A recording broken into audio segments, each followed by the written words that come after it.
Salut les stratoniens, salut à tous, j'espère que vous allez bien. On se retrouve aujourd'hui pour une nouvelle vidéo où on va analyser ce BTC qui est plutôt pas mal, donc bullish. On est venu chercher ces hauts là, donc on va analyser tout ça. On ira voir aussi l'Ethereum, le BNB, le SP500 et l'indice du dollar. Et ensuite on ira voir bien évidemment Arbitrum qui a pris plus 12%. Plutôt pas mal par rapport à hier mon call, donc vraiment très bien pour les gens qui ont in, bah félicitations à vous et félicitations à moi, et on ira faire une petite tour de base sur les alts que je surveille comme d'habitude.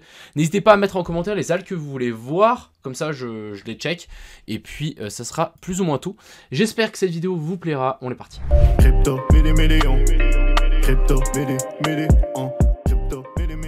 on se retrouve sur mon call que j'avais fait à l'époque, c'était plutôt pas mal, hein. On était vraiment revenu chercher ces sommets ici en bas et là on est poussé jusqu'au nord. Donc qu'est-ce qu'on est venu faire hier et ça c'est ce qui nous intéresse. Donc on est venu chercher juste la zone ici, vous le voyez, la zone de fair value gap en 12 heures. On n'est pas revenu chercher donc notre zone de breaker block plus notre zone de fair value gap. Vous voyez qu'on s'est arrêté juste avant. On a quand même eu une petite redescente mais vraiment rien de bien intéressant quoi. On avait vraiment la zone de fair value gap plus basse. On est juste venu récupérer les stop loss qu'il y avait là. Et en fait on a pumpé d'abord et en fait après on a récupéré les stop loss. Donc à voir, est-ce qu'on va venir rechercher cette zone là? Je sais pas.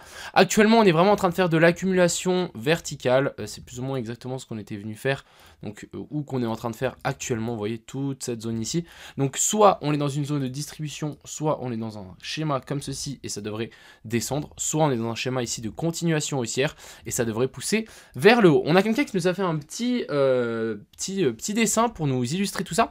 Donc ici il nous a montré good, bad. Donc quelle est la différence? Ici on voit dans bad que ici on vient faire un nouveau plus bas, donc en fait ici on vient chercher notre fameux boss alors que ici il n'y en a pas. Et ensuite il a mis deux petites photos, je trouvais ça assez intéressant. Donc là bad, ce qu'on voit c'est qu'on vient chercher un nouveau plus haut et ensuite on vient chercher un nouveau plus bas. Après ça a été validé assez tard, hein. Ça a été validé ici, donc on avait quand même bien chuté. Et ici good, donc on a celui-là, ça c'est la charte actuelle du BTC sur lequel on est juste en train de latéraliser, et la mèche ici on est juste venu mêcher ici en dessous, et en fait on n'a pas de clôture, on n'a pas de, on n'a rien qui est plutôt baissier, donc pourquoi pas. On a ça aussi assez intéressant, pourquoi pas faire comme ce qu'on avait venu ce qu'on est venu faire à l'époque, c'est vraiment faire cette zone ici de potentiel accumulation. On vient faire un nouveau sommet, on est en train de faire un nouveau sommet et ensuite on vient chuter plus bas. Complètement faisable. Du côté des liquidations, on avait des petites liquidations ici au nord, ça me semblait logique, hein. Vous voyez qu'ici on avait un petit equal high, donc pourquoi pas récupérer. Et ici on voit bien qu'on avait des liquidations au nord qui ont été prises. Et maintenant on a des liquidations au sud. Je crois qu'il nous a fait une update, le petit coco. On va aller checker ça. Et en gros, voilà, ce qu'il attend, c'est quand même une redescente. Je suis assez d'accord. Alors, ça, en fait, c'est son dernier poste. Donc maintenant, on en a vers la zone des 26 500. Des petites liquidations à potentiellement redescendre. Moi, je suis assez d'accord avec lui. Le fait qu'on revienne juste taper dans ces zones hautes là. Et ensuite, qu'on vienne redescendre. On verra comment ça se goupille.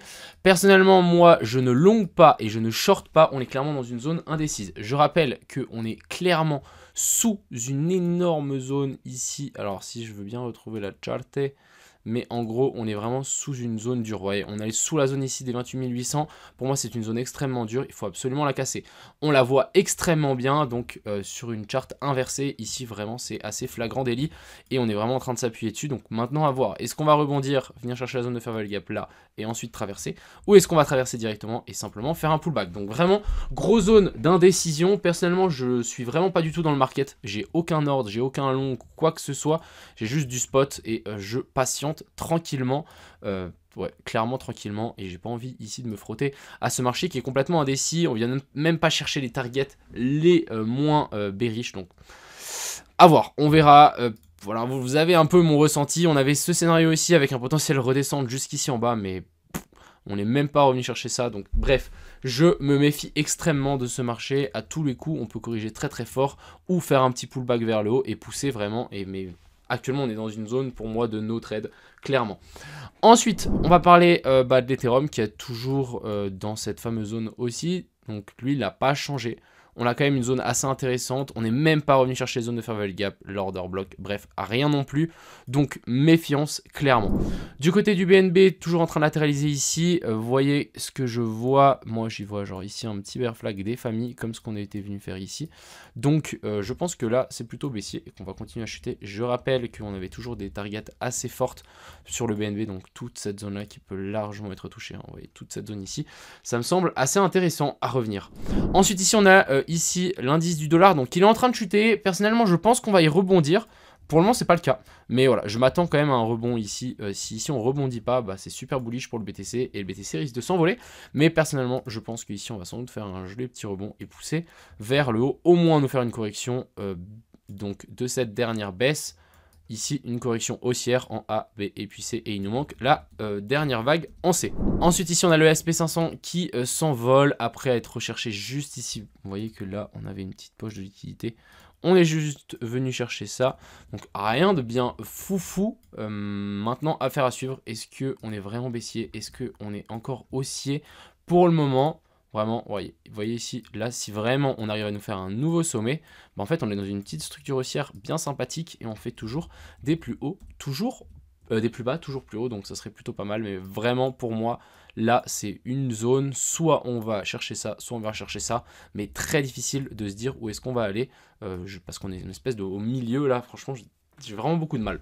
Pour être honnête, j'ai vraiment beaucoup de mal à me projeter, en tout cas sur cette charte. Il n'y a pas grand-chose. Ensuite, on va parler donc du Arbitrum. Donc hier, je ne sais pas si vous vous souvenez, mais j'avais dit qu'on avait un potentiel long à prendre. Donc il y avait deux zones de long. Il y avait la première zone de long, ça aurait été retest du range. Donc vraiment ici, on n'est pas revenu retester le range à part ici. Et on est juste venu chercher la zone de fair value gap. Donc vous voyez que là, si je tire un trait, c'est plutôt, ouais, c'est presque précis. À quelques pixels près. Mais en gros, on est venu chercher juste et combler cette zone de fair value gap. Ce que je voulais faire, c'était potentiellement tirer un Fibo de là à là pour voir où est-ce qu'on est cherché. Ouais. J'essaie de me dire comment j'aurais pu rentrer ici, comment j'aurais pu me dire, ok, là on avait une potentielle entrée, ok, on avait une zone de fair value gap ici à venir combler. Mais moi, je me serais dit, ok, on va passer sous ce plus bas là et on va récupérer ça. Mais finalement, non. Donc bon, on est parti un peu avant, on n'a pas eu de zone d'inversion structure ici. Donc personnellement, j'ai pas long, mais on aurait pu avoir un super long. Et ensuite, on est venu parfaitement chercher la zone de fair value gap que j'ai indiqué hier dans la vidéo. Donc très propre. Donc là, vraiment zone dure. Ce qui est super intéressant, c'est que maintenant, on est venu nous former ici un boss. Boss veut dire quoi? Breakout de la structure qui était baissière. On a notre cos qui est là, notre boss qui est là. Donc simplement maintenant, je vais prendre mon Fibo. Je vais tirer. Je vais chercher la zone d'OTE, donc à partir de ici, la zone des 1.23, et à partir de cette zone-là, j'essaierai de trouver un long pour en fait continuer cette jolie structure haussière qu'on est en train de dessiner, qui va être dessinée, vu qu'on a cassé la structure qui était baissière. Voilà un petit peu le topo. Faire un petit tour sur le DYDX, je l'attends toujours plus bas, ça n'a pas changé. Le fil, je suis toujours pas convaincu avec les plus bas, ça n'a pas changé. FTM qui a quand même bien rebondi, on vient chercher une nouvelle clôture plus haut, mais regardez-moi ça. Est-ce que vous voulez long avec des lots comme ceci? Moi pas.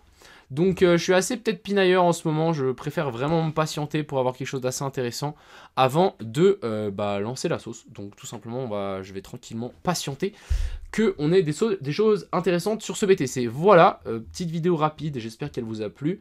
J'espère que vous n'êtes pas autant indécis de moi, n'hésitez pas à me mettre vos scénarios en commentaire, ça peut m'aider, clairement. N'hésitez pas à me partager des liens de vos analyses sur Twitter, etc. J'irai checker. Et puis, je vous souhaite à tous une excellente soirée. C'était Crypto Million. Ciao.